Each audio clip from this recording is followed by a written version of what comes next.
আপনি ইরাকে চলে আসবেন, আলহামদুলিল্লাহ ভাই আসেন না, আমরা আপনাদের ইরাক প্রবাসী ভাই, আমরা আপনাদের যতটুকু পরিমাণ পারি আপনাদের হেল্প করবো, ঠিক আছে? আপনাদের সুবিধা অসুবিধা যা আপনাদের যদি কিছু প্রয়োজন হয় সেটা আপনারা হেল্প করতে পারবো আপনাদের, কিন্তু টাকা পয়সা যদি লাগে সেটা ভাই। কিন্তু আপনি বলবেন যে থাকার ব্যবস্থা ভাই, আসলে এই বিষয়টা আমরা দুঃখিত।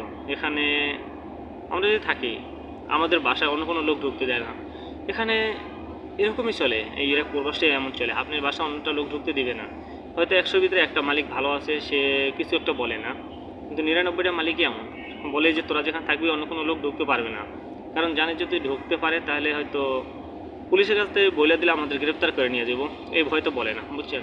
তো যারা ইরাক প্রবাসী ভাই বোনেরা আছেন তারা তারা এই বিষয়টা ভালো জানেন। কিন্তু মেয়েদের ক্ষেত্রে একটু ব্যতিক্রম, কারণ বাসাবাড়িতে তো সেটা একদম চেক হয় কম, বাসাবাড়িতে তারা একটু সেফ হয়ে থাকতে পারে, কিন্তু আসলে ছেলেরা থাকতে পারে না, বুঝছেন? ছেলেদের ক্ষেত্রে ঝামেলা বেশি। এই যে দেখেন আমরা ছেলেরা যারা রাস্তাঘাটে বের হইতে হয় বা চলাফেরা করতে হয় তারা একদম বেশি ঝামেলা করে যায়। দেখা গেছে এখন আমরা কাজে গেলাম, কাজের ক্ষেত্রে যদি রাস্তা কোথাও বের হই তাহলে আমাদের যে কোনো সময় রাস্তা দিয়ে গ্রেপ্তার করে নিয়ে যাব। এখন ভাই যদি গ্রেপ্তার করে তাহলে ছাড়ানোর মতো করার ক্ষমতা নেই, আপনি মালিক।